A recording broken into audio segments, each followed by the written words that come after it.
Hola, muy buenos días a todos ustedes. Feliz domingo de resurrección.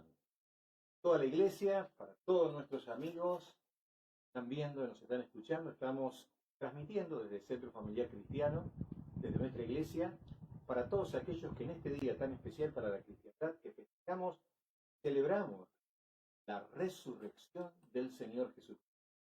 Nuestro Dios no está en una tumba, nuestro Dios ha resucitado de entre los muertos. Estamos celebrando su victoria sobre la muerte. En esta semana pasada estuvimos reflexionando, específicamente el día viernes, sobre la muerte del Señor. Hicimos referencia específica a lo que era el Pesaj, que era la fiesta de la Pascua.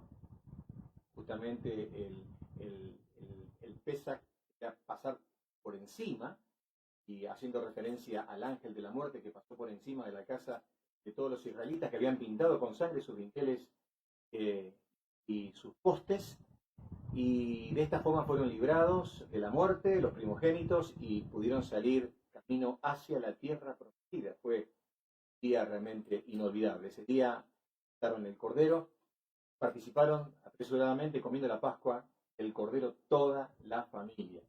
Y puntualmente nos enfocamos en lo que fue el comer el pan sin levadura. Recuerdan que hablamos de 3 panes, el padre de familia tomaba el pan del medio, lo partía, una parte se extendía, comen, luego al final, al postre se traía, el que lo encontraba se le daba un premio, y dijimos que esto tipificaba anticipadamente la obra del Mesías, Jesús, el Hijo de Dios, que fue tomado, fue partido, o sea, murió en la cruz por nuestros pecados, y él fue sepultado, guardado en una tumba durante 3 días. El domingo por la mañana él resucita de entre los muertos, tallado, y bueno, y él hoy es el Salvador del mundo que ofrece vida eterna a todos aquellos que en él creen. Y toda persona que se encuentra con el Señor recibe el regalo, así como el niño recibe el regalo por encontrar el aficome, el pedazo que era guardado en lienzo. Todo aquel que encuentra a Cristo encuentra la vida, dice. La vida es la vida eterna, un regalo de Dios para todos aquellos que creen exclusivamente en Jesús, el Hijo de Dios, y ponen su confianza en Él. Me gustaría en esta mañana que hagamos referencia a otra parte de ese Seder. El Seder era propiamente la cena, Pascua, que celebraban y celebran hasta el día de hoy los judíos. Y en esa cena se participaban de diferentes elementos. Seder significa orden, un orden para cada cosa, y se comían alimentos que cada uno tenía un significado especial. También se bebía, y se bebía vino, era vino diluido en agua. Se ponían por cada comensal 4 copas. A mí me gustaría que podamos reflexionar muy brevemente sobre las 4 copas de la Pascua. Fiesta, que ya no es una fiesta cristiana, porque siempre fue una fiesta judía, porque recordamos que la Pascua es la recordación de la salida del pueblo de Israel de un estado de esclavitud a un estado de libertad para poseer la tierra prometida. Eso es una tipología, es una manifestación anticipada de lo que Dios iba a hacer en Cristo, de sacarnos de la esclavitud del pecado, llevarnos gloriosa libertad, luego a las mansiones eternas en los cielos, que bien lo ha prometido. Pero esas 4 copas estaban como ilustradas, tenían un significado que se halla en una parte del Antiguo Testamento. Si ustedes me acompañan, vamos a abrir nuestras Biblias en Éxodo capítulo número 6. Éxodo es el segundo libro de la Biblia. Éxodo 6, verso número 6, dice: Por tanto, dirás a los hijos de Israel: Yo soy Jehová, y yo os sacaré de debajo de las tareas pesadas de Egipto, y os libraré de su servidumbre, y con juicios grandes, y os tomaré por mi pueblo, y seré vuestro Dios, y vosotros sabréis que yo soy Jehová vuestro Dios, que os sacó de debajo de las tareas pesadas de Egipto. Noten ustedes que hay 4 verbos que marcan lo que serían en la recordación con estas 4 copas. El primero es, el otro es libraré, el otro es redimiré, y en el verso número 7, tomaré. Vamos a hacer referencia en esta mañana rápidamente a estas 4 copas. Bueno, en esa cena en que se reunía la familia es toda la familia, todos los niños participaban, desde la noche, porque podía hacerse, era bien oscuro, recordando la noche de la salida de Egipto, hasta medianoche, o pasada la medianoche, 1 o 2 de la mañana, cuando terminaba todo, ¿no? Y todo terminaba cuando comían el aficómeno. Se comía el postre, digamos, era ese pan guardado, y no se comía más, solamente se tomaba. Eso tipifica también cuando una persona se encuentra con Cristo, ya no necesita probar nada más. Él es la respuesta a todas nuestras necesidades. Por eso la Biblia dice que nosotros estamos completos. Vamos a ver entonces la primera copa. La primera copa se toma de la primera expresión. Yo sacaré de debajo de las tareas pesadas de Egipto, ¿no? La primera copa que era llamada la copa de la santificación. ¿Qué significa santificar? Santificar significa poner aparte. Sacar algo de un lugar y ponerlo en otro. Eso es santificar. Un santo justamente es eso, es una persona apartada. Ahora, acá Israel iba a vivir un proceso de santificación. ¿Por qué? Porque él iba a salir de tareas pesadas de Egipto, de la esclavitud, ¿no? Iba a ser sacado también de esa sociedad pagana, de cierta forma con sus creencias confundía y contaminaba a la nación, y ellos iban a ser llevados a su propia tierra, a la tierra de Canaán prometida a Abraham, a Isaac y a Jacob. Entonces dice, yo os santificaré, los sacaré de pesadas tareas de Egipto. Y esto nos habla a nosotros los cristianos de la experiencia que nosotros también tenemos en Cristo. Es una experiencia espiritual, no estamos hablando de una experiencia de tipo natural, una experiencia espiritual. La Biblia nos dice que el Señor nos ha cambiado de estado, ¿no? Él es como que nos ha santificado. Hay un pasaje, si ustedes me acompañan, lo tenemos en 1 Corintios, la carta del apóstol Pablo a los Corintios, 1 Corintios, capítulo número 1, el verso número 2, dice lo siguiente. A la iglesia de Dios que está en Corinto, a los santificados en Cristo Jesús, llamados a ser santos. Fíjense lo que dice, a los santificados en Cristo Jesús. La nación ha sido santificada, la de Israel.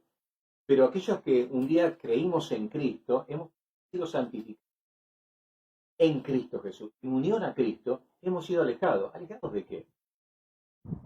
Por ejemplo, se nos dice en la Biblia, en San Juan capítulo 5, verso número 24, que todo aquel que cree en el Señor no vendrá a condenación, sino que pasa de muerte a vida.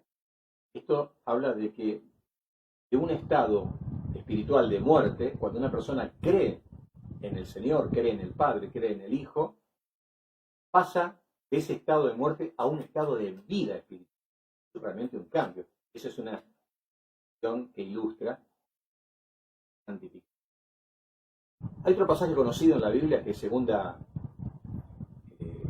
Corintios capítulo 5, verso 17, que dice que si alguna persona se une a Cristo, nueva criatura es. Las cosas viejas, para Israel las cosas viejas era Egipto, ¿no? 400 años de esclavitud. Las cosas viejas pasaron, y aquí todas son hechas nuevas. Dios hace un cambio. De lo viejo, de la vida de pecado, de la vida de apartado de Dios, de espaldas a Dios, nos cambia vida nueva en Cristo. Hay otro pasaje interesante también que tenemos en la Biblia, Colosenses, capítulo 1, verso número 13. Dice que el Señor nos ha trasladado del reino de las tinieblas, del reino de Satanás, al reino de su amado Hijo. Esto es una santificación. Dios nos separa, Dios nos lleva de un reino de oscuridad a un reino de luz. Esto es realmente algo maravilloso, que es la experiencia de los hijos de Dios, de los cristianos, como hijos de Dios, que vivimos la experiencia de ser parte de su reino. Ahora, pensemos en esto. Nosotros hemos sido santificados en Cristo Jesús. Y nos decía 1 Corintios 1:2, llamados a ser santos. Si hemos sido apartados, lo que Dios espera de nosotros es que vivamos una vida. ¿Qué significa una vida apartada? Básicamente también significa una vida diferente. Ser diferente a cómo viven los demás.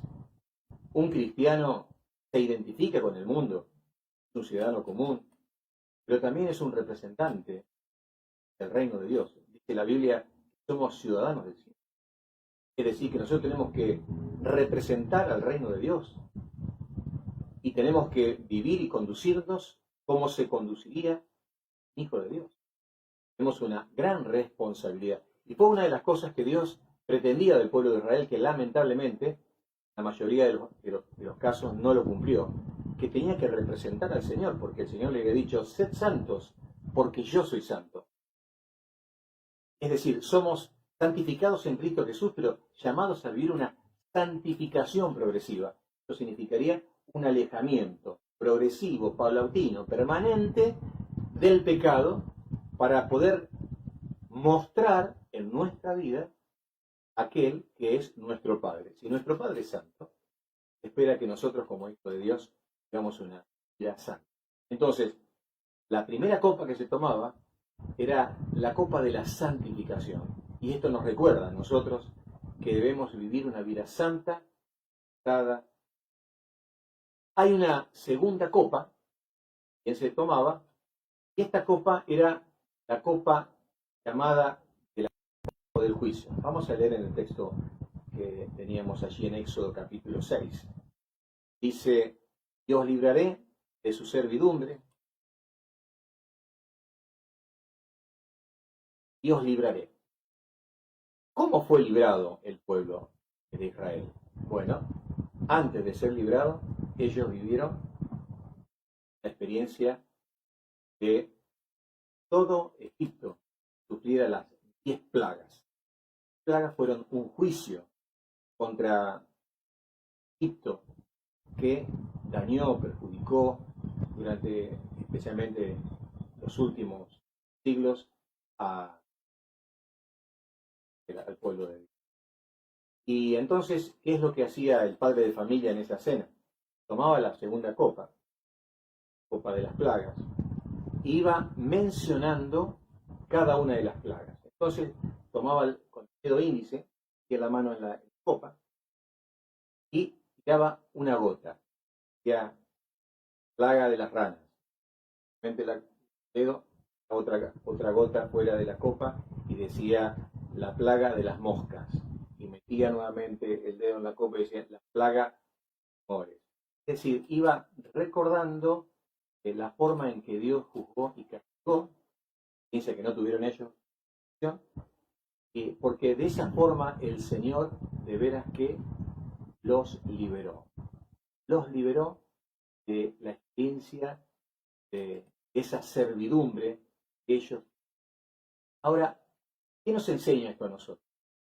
Nos enseña que también nosotros fuimos liberados. Tenemos una experiencia de libertad. Antes estábamos en servidumbre. ¿En servidumbre a qué? En servidumbre al pecado.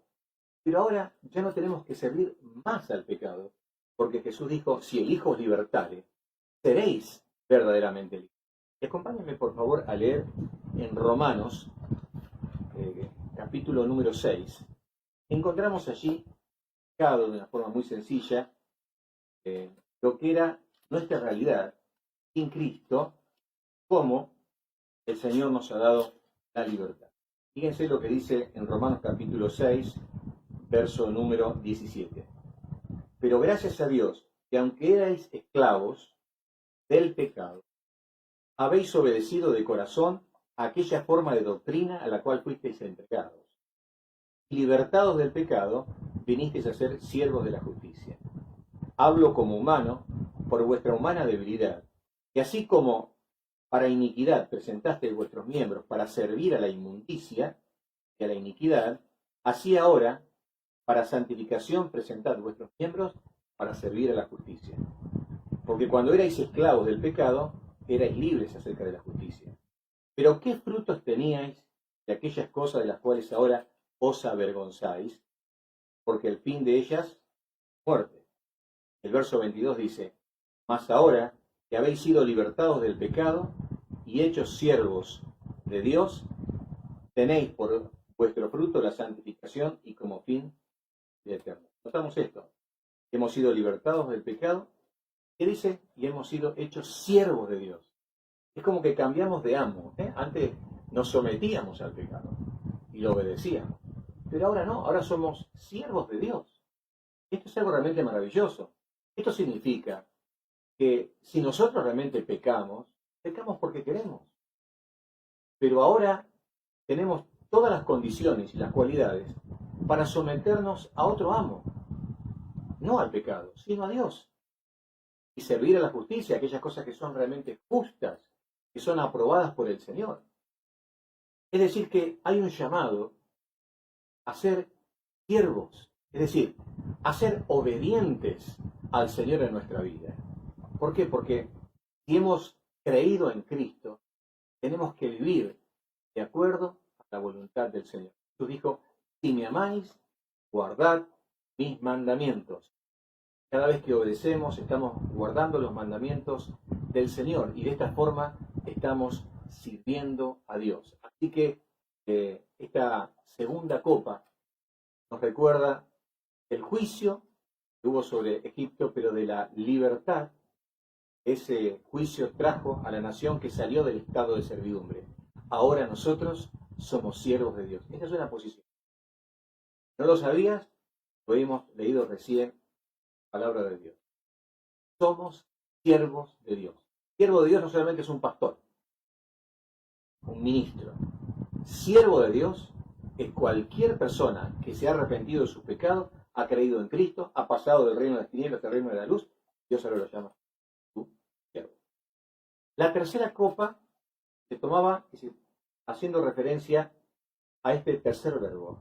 Os redimiré con brazo extendido y con juicios grandes. Os redimiré. Podría traducirse con otro sinónimo. Os rescataré. ¿Qué es redimir? Redimir es rescatar algo, recuperar algo, pagando un precio. Se paga el precio y uno recupera lo que era de uno. Dios nos ha redimido. Dios nos ha rescatado. Como que éramos esclavos del pecado. Se pagó un precio. En el caso de Israel, Dios redime a Israel de la esclavitud a través del pago de un precio. ¿Qué precio? La noche de Pascua, ellos comían de un cordero. Cordero que habían sacrificado. Un cordero macho de 1 año, que lo tenían que comer enterito, digamos, sin quebrar hueso alguno de él. Esa era la Pascua, el Señor lo comía hierbas.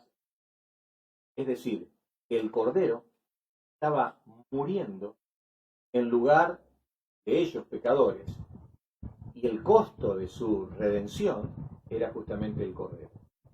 Tipificando a Cristo, que Cristo murió por murió en nuestro lugar. El Cordero de Dios murió en nuestro lugar. Y así lo dice 1 Pedro, capítulo 1, verso 18 al 20. Es decir, sabiendo que fuisteis rescatados de vuestra vana manera de vivir, no con oro o con plata, con dinero, con materiales, sino con la sangre preciosa de Cristo, como la de un cordero. Acuérdense, lo mismo, ¿no? Los israelitas. Como la de un cordero sin mancha y sin contaminación. El cordero tenía que ser sin defecto. Tenían que tenerlo en observación durante 4 días. Y luego ese cordero de 1 año, macho, era sacrificado. Y una de las características que tenía que tener era, tenía que ser manso. Si encontraban que el cordero, por ejemplo, se resistía al trato, se resistía a ser degollado, entonces era desechado. ¿Por qué? Porque también tenía que tipificar lo que estaba ilustrado en el libro de Isaías en el capítulo 53. ¿Qué le parece si le recordamos lo que dice Isaías 53, 7, que hace referencia justamente al Mesías, el juicio del Mesías, la cruz, y lo dice de esta forma. Verso 7 del capítulo 53 dice: angustiado él y afligido, no abrió su boca. Como cordero fue llevado al matadero, y como oveja delante de sus trasquiladores, enmudeció y no abrió su boca. ¿Recuerdan ustedes de Cristo? Cómo enmudeció su boca delante de Pilato, sumo sacerdote. Solamente habló cuando lo conjuraron en nombre del Altísimo, que él dijo que realmente él era el Hijo de Dios, pero enmudeció. Enmudeció cuando estaban lacerando su cuerpo, cuando estaban rompiendo sus carnes con los látigos, cuando lo colgaron, pero él no se quejó, aceptó y soportó la agonía de la cruz y entrar en ese silencio sumiso. Así como Israel fue redimido, nosotros hemos sido redimidos. Y fíjense lo que decía allí Pedro en el capítulo 1, verso 18 de su primera carta: sabiendo que fuisteis rescatados de vuestra vana manera de vivir, de la sangre de Cristo. ¿Qué es una vana manera de vivir? Una vida vacía, hueca, que no tiene nada positivo que sacar como saldo de lo que ha hecho, que ha sido un vicio para uno mismo, como pecado, alejado de la voluntad. Fuimos rescatados, vida separada de Dios. Hemos sido rescatados no es para que volvamos a hacer lo que antes hacíamos, sino para que decidamos vivir una vida diferente. Hemos sido por el realmente maravilloso. Él nos ha redimido después del sacrificio. Entonces, Jesús estuvo en la cena de Pascua. Él tomó la tercera copa. Dijo: esta es la sangre del nuevo pacto. Él estuvo copa que tipificaba justamente la sangre que él iba a entregar en el sacrificio por todos aquellos que habían puesto su fe en él. Y termino con la cuarta copa. Estamos en el verso número 7, Éxodo capítulo 6. Yo os tomaré por mi pueblo y seré vuestro Dios, y vosotros sabréis que yo soy Jehová vuestro Dios, que os sacó debajo de las tareas pesadas de Egipto. El verbo es os tomaré. Os tomaré. Esto nos habla de que el Señor nos toma como su pueblo. Él pasa a ser el Dios de Israel, ¿no? Y esta cuarta copa se la llama la copa de la alabanza, porque luego que terminaban el Pesaj y completaban el Seder, que era todo el ceremonial de la comida, ellos cantaban, dice, el himno. Marcos nos dice que cantaron el himno y luego se fueron hacia Getsemaní, donde Jesús allí oró y luego lo arrestaron. Cantaban, ¿y qué cantaban? Cantaban del libro de los Salmos, del Salmo número 13 al 118. Se cantaba con mucha gratitud. ¿Por qué? Porque estaba reconociendo que era un honor que Dios haya elegido a Israel como su pueblo. Muchas veces Dios dijo que no los eligió porque eran buenos, sino que realmente los eligió porque los amó. Y la Biblia nos dice que Dios no eligió a los sabios, a los grandes, sino Dios eligió a personas débiles, sencillas, a lo vil de este mundo escogido para darles la salvación. No somos nosotros los mejores. No sabemos por qué Dios nos eligió. Pero Jesús dijo: no me elegisteis vosotros a mí, sino que yo os elegí a vosotros para que vayáis y llevéis fruto, y vuestro fruto realmente permanezca. La cuarta copa es una copa de gratitud y de alabanza, porque somos el pueblo de Dios. Dice también Pedro en una de sus cartas que somos el pueblo de Dios, nación santa, pueblo escogido. ¿Para qué? Para anunciar las virtudes de aquel que nos llamó de las tinieblas a su luz admirable. somos el pueblo de Dios, somos una nación santa, somos parte de Él, somos parte, dice en otra parte de la Biblia, que somos parte de la familia de Dios. Dios es nuestro Padre y nosotros somos sus hijos y somos hermanos. Y por eso podemos alabar a Dios con todo nuestro corazón. Fíjense lo que nos dice la carta de Judas, que la encontramos antes de Apocalipsis, en la parte final de esa carta que apenas tiene un solo capítulo. En el verso número 24 y 25 dice: y aquel que es poderoso para guardaros sin caída y presentaros sin mancha delante de Dios con gran alegría, al único y sabio Dios, nuestro Salvador, sea gloria, majestad, imperio y potencia, ahora y por todos los siglos.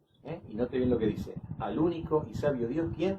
Nuestro Salvador. A Él sea la gloria, la majestad, el imperio, la potencia, ahora y por todos los siglos. Él es nuestro Salvador. Y en esta mañana tenemos que tener un corazón lleno de gratitud. En unos instantes vamos a participar de la Cena del Señor, esta nueva institución que el Señor nos ordenó para que recordáramos su persona y su obra a nuestro favor. El Señor nos ha santificado. El Señor nos ha librado de la esclavitud del pecado. El Señor nos ha redimido. Y el Señor nos ha tomado como su pueblo. Por eso, nosotros en esta mañana tenemos que, con profundo corazón, alabar al Señor con todo nuestro corazón. Y si hay alguna persona en esta mañana que no es parte del pueblo del Señor, que no ha sido redimido por el Señor, yo le invito en esta mañana a arrepentirse de sus pecados y a reconocer que Cristo ha muerto por sus pecados en la cruz, porque realmente le amó y Él desea ser su Salvador. El Señor derramó su sangre en la cruz para darle la salvación y la vida eterna. Por eso en este momento vamos a orar al Señor, para que Él bendiga nuestras vidas y nuestros corazones y haga fructificar esta palabra en cada uno de nosotros. Oramos allí donde estamos. Señor, en esta mañana te damos gracias, porque un día nos santificaste, nos apartaste. Te damos gracias, Señor, porque un día también nos hiciste tus siervos. Y gracias porque no estamos más bajo el control del pecado. Te damos gracias, Señor, porque nos has redimido. Se ha pagado un precio muy alto por nuestra salvación. Cristo murió en la cruz y derramó su sangre preciosa. Y gracias, Señor, porque ahora somos parte de tu pueblo. En esta mañana te pedimos, por si alguna persona que nos está escuchando no es de tu pueblo, que hoy pueda decidir en su corazón abrir su vida para creer en Cristo y aceptarle como su Salvador personal. Bendice nuestras vidas, bendice la iglesia, bendice a cada oyente. En el nombre del Señor Jesús. Amén.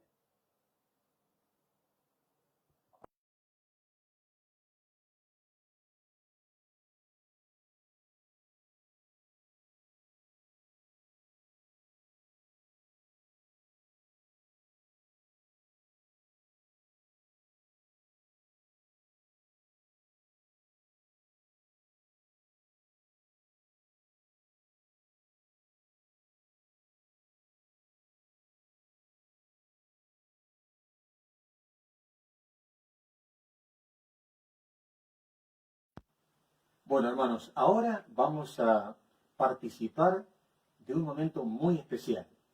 Vamos a recordar la obra de nuestro Señor Jesucristo. Hoy es un día especial porque es un domingo de resurrección.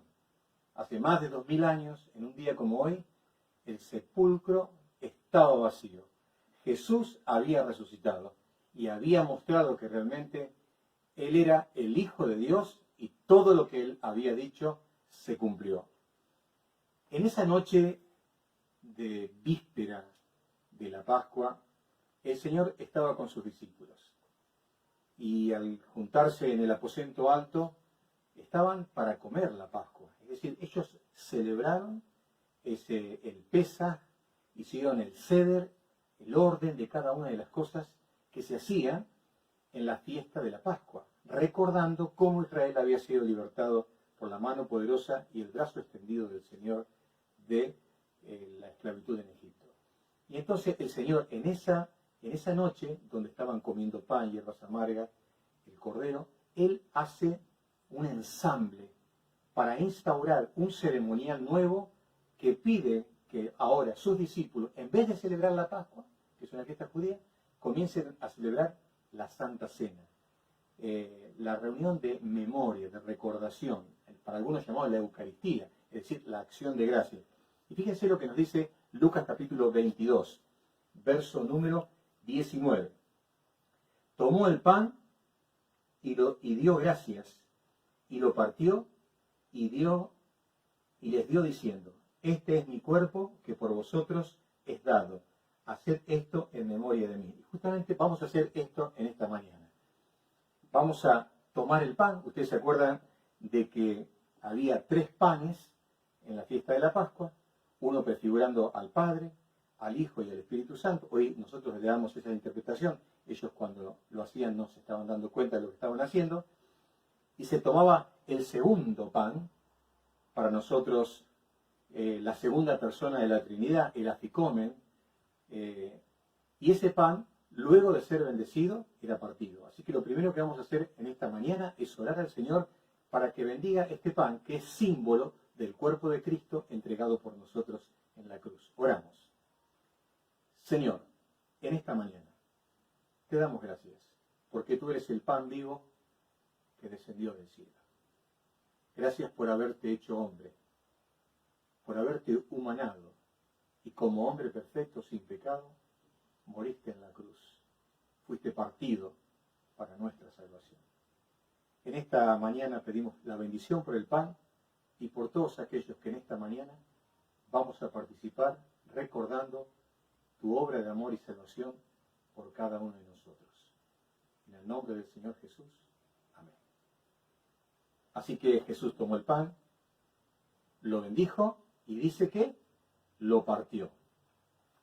Y luego de haberlo partido, les dio, ¿no? Les dio a cada uno para que pudiera participar y les dijo que debían comer de ellos todos, porque ese es su cuerpo, que era partido para la salvación de cada uno de ellos. Así que en este momento vamos a partir y vamos a participar del pan, Así que así como yo participo, cada uno en su casa van a participar del pan y van a comer haciendo memoria del Señor.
Bueno, hermanos, ahora llegamos a otro momento importante.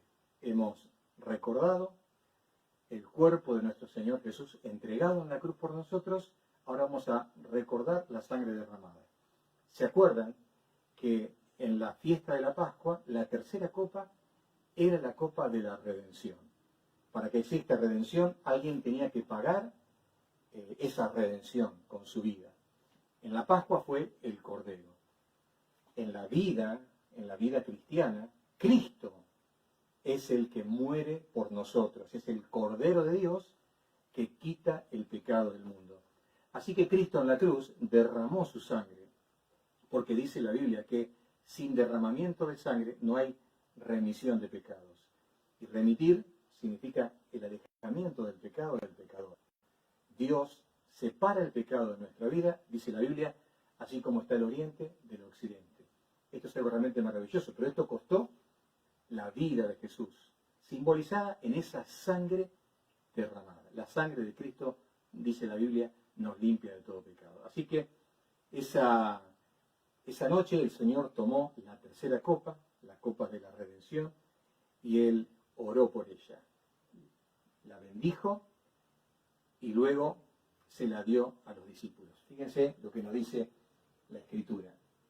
Esta copa es el nuevo pacto en mi sangre, que por muchos se derrama. Es sangre derramada para limpieza de pecado. Vamos a pedir al Señor que bendiga entonces esta copa de la cual vamos a participar. Ustedes en su casa y yo aquí en mi casa. Señor, en esta mañana te damos gracias por la sangre de nuestro Señor Jesucristo, derramada una vez y para siempre en la cruz del Calvario. Él fue el manso cordero que enmudeció su boca, dejándose morir voluntariamente, para que a través del derramamiento de su sangre obtengamos el perdón de nuestros pecados. Bendice esta copa de la cual vamos a participar. Gracias por la redención. Gracias por la salvación.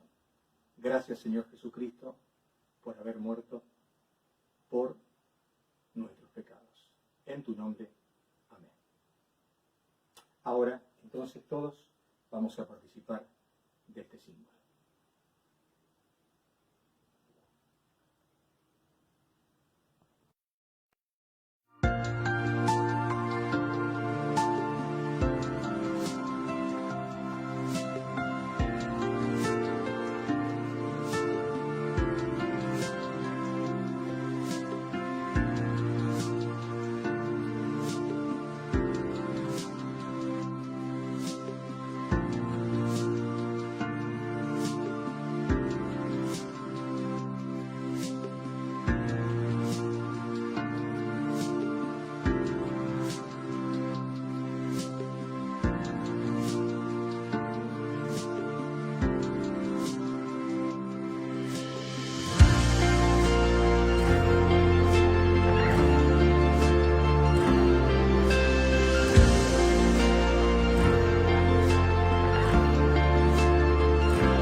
Bueno, hermanos, llegamos al final de esta reunión de recordación. En momentos más vamos a ofrendar, pero yo quisiera dar algunas recomendaciones.